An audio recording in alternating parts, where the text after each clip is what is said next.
대과로 KBO 개막 특집 대과로 닫고 다시 갈게요. 활기차게 시작하겠습니다. KBO 개막 특집 2026년 KBO 10인 10색 감독들의 야구수다.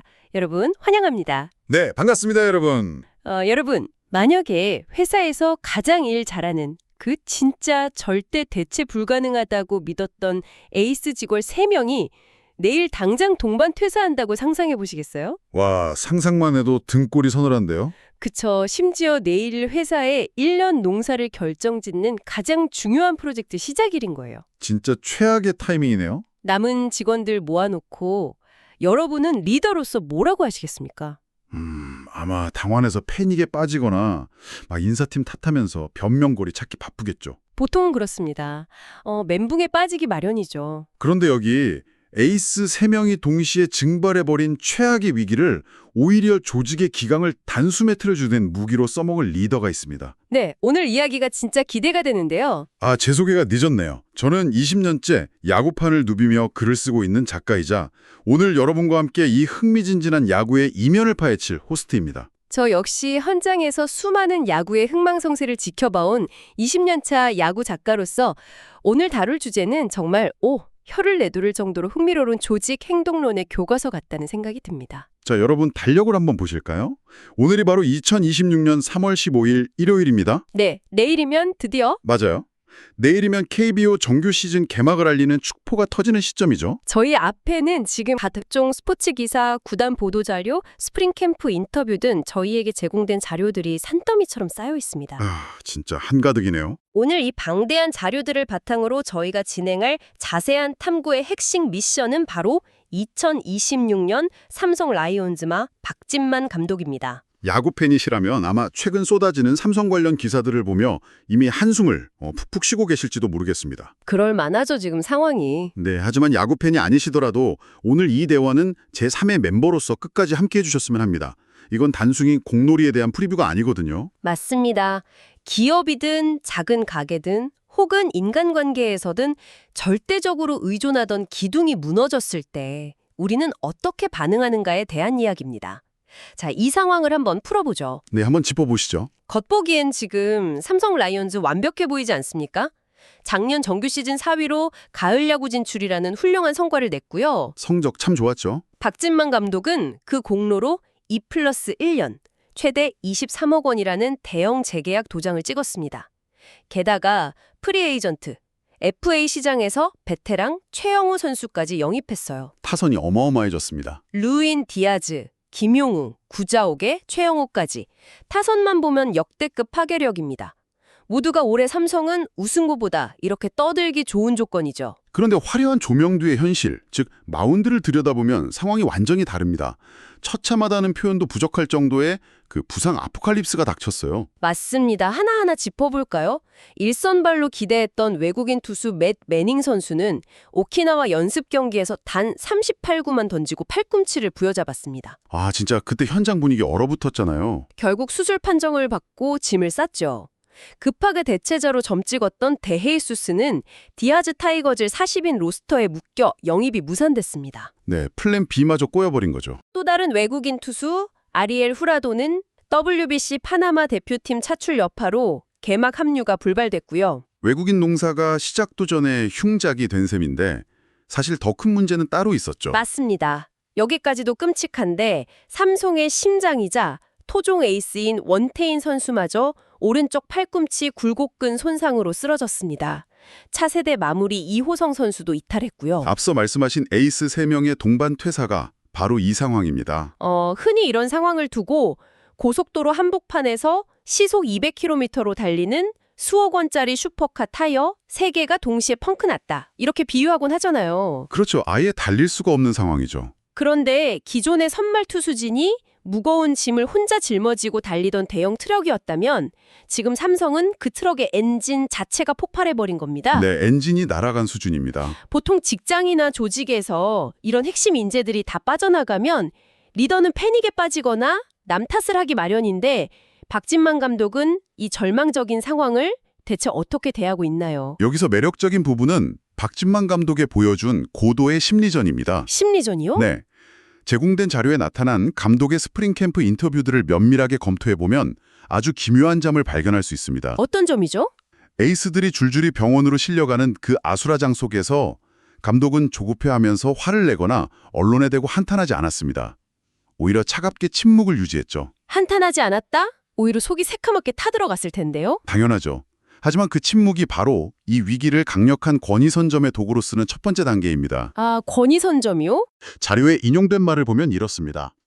에이스가 있을 때 이기는 건 누구나 한다. 진짜 강팀은 에이스가 사라진 그 빈자리를 메우는 시스템의 속도로 결정된다. 와, 시스템의 속도로 결정된다. 이거 정말 소름 돋는 명언 아닙니까? 조직 행동론의 관점에서 보면 이 상황은 아주 흥미롭습니다.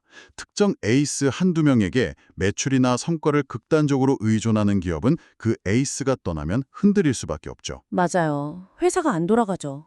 박진만 감독은 지금 강제로 팀에 퍼져있던 에이스 의존증을 치료하고 있는 겁니다. 선수단에 대놓고 말하는 거죠. 뭐라고요? 원태인도 없고 외국인 투수도 없다. 그러니 이제 너희가 에이스다. 하지만 그 무게를 견디지 못하면 핑계대지 말고 바로 2군으로 짐 싸서 가라. 와, 진짜 무섭네요. 네, 무언의 압박, 이른바 거룩한 공포를 심어준 겁니다. 이것이 바로 결핍을 동기부여의 최고 연료로 사용하는 전략이죠. 여러분 이거 들으시면서 뼈 좀 맞으셨나요?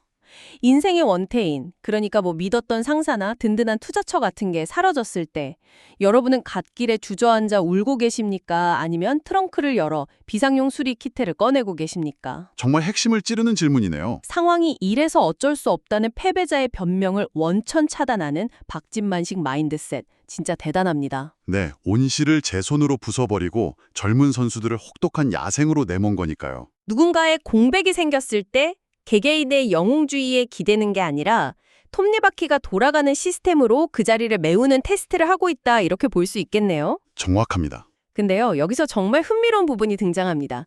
제가 살짝 반론을 제기해 볼게요. 네, 해보시죠. 감독이 선수들의 정신력을 무장시키고 너희가 에이스다 라고 멘탈 케어를 해주는 건 좋습니다. 하지만 야구는 144경기를 치르는 혹독한 장기전이잖아요. 그렇죠. 체력 싸움이죠. 정신력만으로 공을 던질 수는 없지 않습니까? 물리적으로 트럭이 고장났는데 마음먹기에 달렸다고 외치는 건 전형적인 쌍팔년도식 군기잡기 아닌가요? 대형 트럭 대신 개썰매를 끌겠다고 선언했다면 그 개썰매가 어떻게 굴러가는지 구체적인 역학이 있어야죠. 아, 날카로우십니다. 당연히 우려할 수 있는 대목이죠.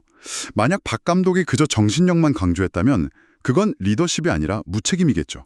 제 말이 그겁니다. 하지만 이것을 더 큰 그림과 연결해보면 이 마이너의 반란이 어떻게 구체적으로 실행되고 있는지 상황이 전혀 다릅니다. 철저하게 계산된 물리적 시스템이 뒷받침되고 있어요. 오, 구체적으로 어떤 시스템이죠? 선발진이 무너진 삼성이 방향을 튼 실질적인 비상수리 키트는 바로 불펜진의 양적, 질적 극대화입니다. 여기서 새로운 비밀병기가 등장하는데요. 기밀병기요? 네, 이번에 합류한 아시아 쿼터 미야지 유라 선수를 주목해야 합니다. 아, 미야지 유라. 저도 제공된 자료 스탯을 보고 눈을 의심했습니다. 최고 고속 158km의 패스트볼에 스플리터, 슬라이더를 던진다고요? 네, 맞습니다. 일본 독립리그와 2군 기록이긴 하지만 25이닝 동안 9이닝당 탈삼진이 무려 11.2개입니다. 숫자로만 보면 완전 언터처블이거든요. 여기서 스탯이라는 결과보다 더 중요한 건 이 투수가 어떻게 타자들을 압도하는지 그 메커니즘입니다. 메커니즘이라면 어떤 투구 폼 같은 걸 말씀하시는 건가요? 그렇죠. 보통 158km의 강속구를 던지는 투수들은 릴리스 포인트, 즉 공을 놓는 타점이 흔들리며 제구가 불안한 경우가 많습니다. 맞아요. 공은 빠른데 볼넷 남발하는 투수들 꽤 있죠. 그런데 미야지 선수는 투구 메커니즘이 굉장히 안정되어 있어요. 패스트볼과 뚝 떨어지는 스플리터가 홈플레이트 앞까지 완전히 똑같은 궤적과 타점에서 날아옵니다. 아, 타자 입장에서는 직구인지 변화구인지 구분이 안 가겠네요. 네, 타자들 입장에선 시속 158km짜리 직구 타이밍에 배트를 냈다가 허공을 헛스윙하게 되는 거죠. 박 감독은 이 압도적인 구위를 확인하고 당장 1군 경험이 없는 미야지를 마무리 투수 경쟁의 핵심으로 끌어올렸습니다. 잠깐만요. 진짜 흥미롭긴 한데 아무리 구위와 메커니즘이 좋아도 프로 1군 무대 경험이 없는 선수잖아요. 그렇죠. 검증은 안 됐죠. 게다가 지금 삼성이 꺼내든 다른 카드들도 볼까요? 3라운드 신인 장찬희, 1라운더 이호범 같은 갓 데뷔한 신인급 투수들입니다. 네, 아주 파릇파릇한 선수들이죠. 1군 경험 없는 미야지와 이 신인들로 국가대표급 에이스들의 빈자리를 채운다. 이거 자칫하면 너무 위험한 도박 아닌가요? 아무리 여러 마리의 썰매개가 하중을 분산한다고 해도 결국 그 개들도 매일 뛰면 방전될 텐데요. 그래서 박 감독이 불펜데이라는 전술을 아주 정교하게 가다듬고 있는 겁니다. 단순히 투수가 없으니 이 투수 저 투수 막 던지는 게 아니에요. 그럼 어떻게 쪼개서 운영하는 건가요? 면밀한 검증을 거친 핵심 전략은 바로 데이터 기반의 매치업과 체력 안배 장치입니다. 예를 들어 선발 경험이 있는 임기영 선수를 전담 선발로 고정하지 않습니다. 선발 자원인데 고정을 안 해요. 네, 경기 상황과 상대 타선의 좌우 밸런스 데이터에 맞춰 2이닝, 3이닝씩 끊어 던지게 하는 식으로 활용하는 거죠. 가장 필요한 순간에 유연하게 쓴다는 거군요. 맞습니다. 그리고 무작정 신인들을 마운드에 던져놓고 기도하는 게 아니라 가장 유리한 상황에 짧게 투입해서 성공 경험을 먹여주는 겁니다. 양창섭 선수의 일화가 이를 잘 보여주죠.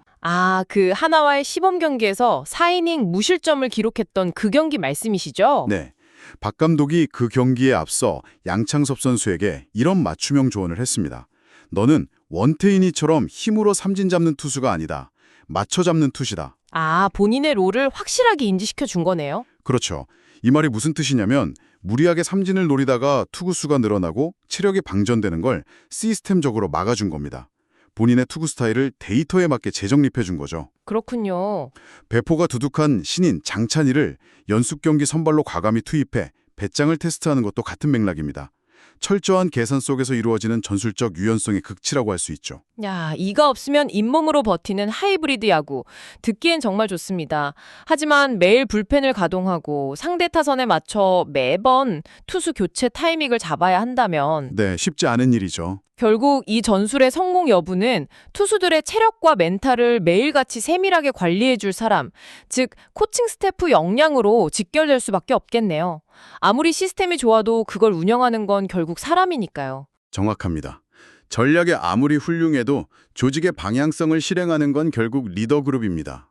그렇죠. 코치들의 역할이 절대적이겠어요. 이런 파격적인 실험과 마이너의 반란이 단기적인 해프닝으로 끝나지 않으려면 조직의 구조 자체가 탄탄해야 하거든요. 대화의 흐름을 좀 돌려보자면 그래서 삼성이 이번 스토브리그에서 코치진을 대대적으로 개편한 것이 신의 한 수가 되는 겁니다.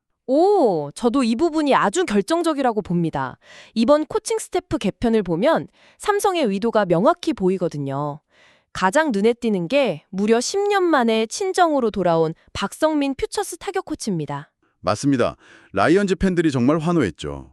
과거 삼성 왕조 시절 이기는 야구가 뭔지 몸소 보여줬던 주역이잖아요.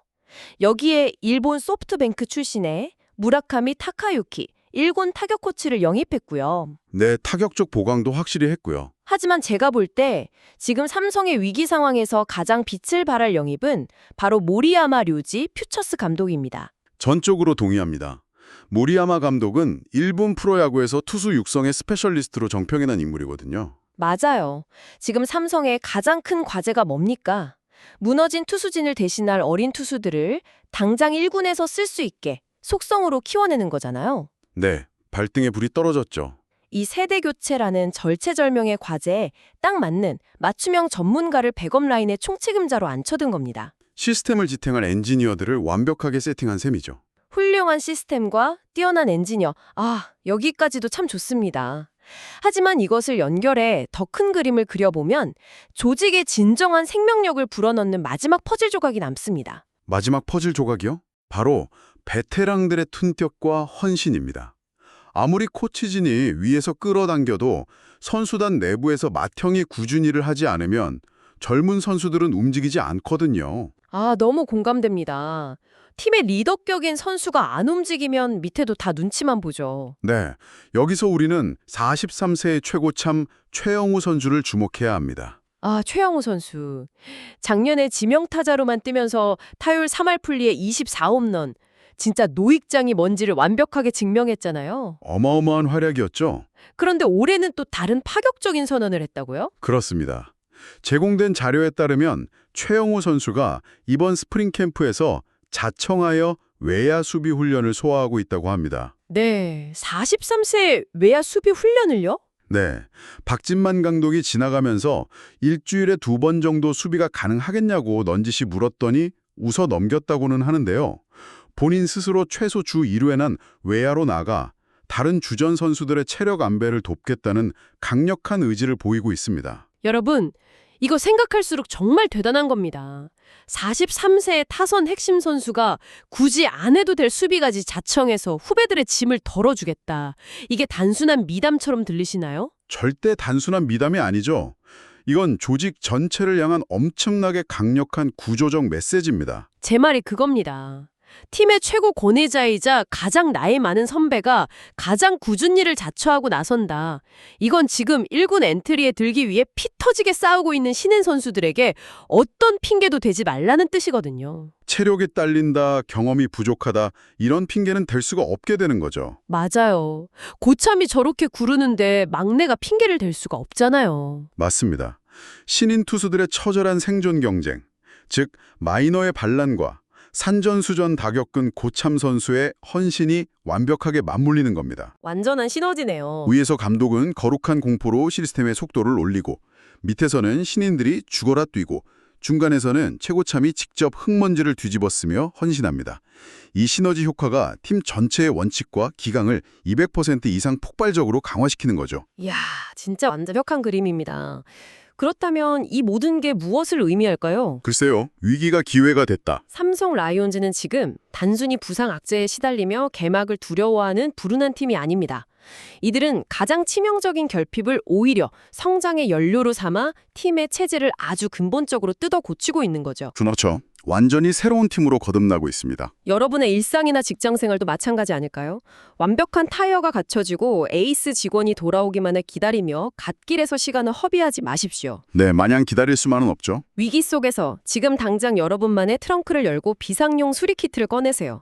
대형 트럭이 멈췄다면 여러 마리의 썰매개를 묶어 하중을 분산시키는 개썰매 시스템을 구축해야 합니다. 이거 없으면 잇몸으로, 트럭이 안 되면 개썰매로. 맞습니다. 고참의 헌신과 신인의 절박함, 그리고 철저한 데이터 기반의 매치업처럼 변칙적이지만 유연한 여러분만의 궤도 차량을 만들어 앞으로 나아가야 할 때입니다. 그런데요, 이것은 우리에게 한 가지 아주 중요한 그리고 도발적인 생각거리를 던져줍니다. 어떤 생각거리죠? 방송 내내 살펴보았듯 지금 삼성의 이 결핍은 경험 없는 젊은 늑대들을 혹독한 생존 경쟁으로 내몰며 팀 전체를 야생처럼 강하게 단련시키고 있습니다. 맞아요. 엄청난 단련의 시간이 되고 있죠. 그렇다면 4월이 되고 부상에서 회복한 진짜 에이스 원태인이 마운드로 돌아오고 외국인 투수가 합류하여 전력이 이른바 완전체가 되었을 때 과연 조직 내부에서는 어떤 일이 벌어질까요?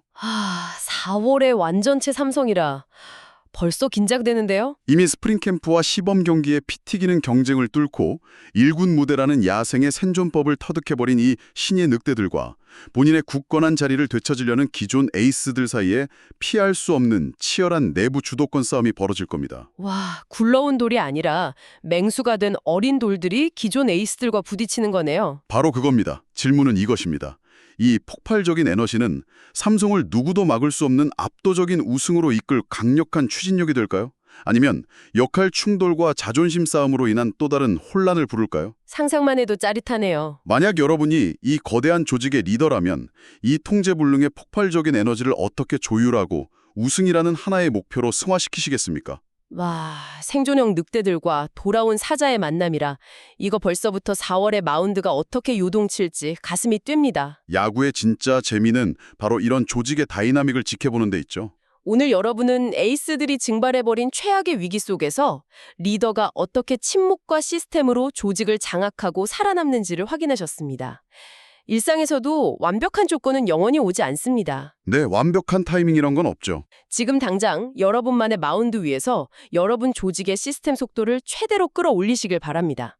오늘 저희 두 사람이 나눈 이 깊은 이해가 여러분의 일상과 조직 생활에 훌륭한 비상수리 키트가 되었기를 기대합니다. 네, 오늘 정말 밀도 있는 대화였습니다. 그럼 저희는 여기서 인사드리겠습니다. 마지막으로 다 함께 외치면서 끝내볼까요? 네, 좋습니다. 2026년 삼성 라이온즈 좋은 성적을 응원합니다. 2026년 삼성 라이온즈 좋은 성적을 응원합니다. 여러분, 다음 시간에 만나요.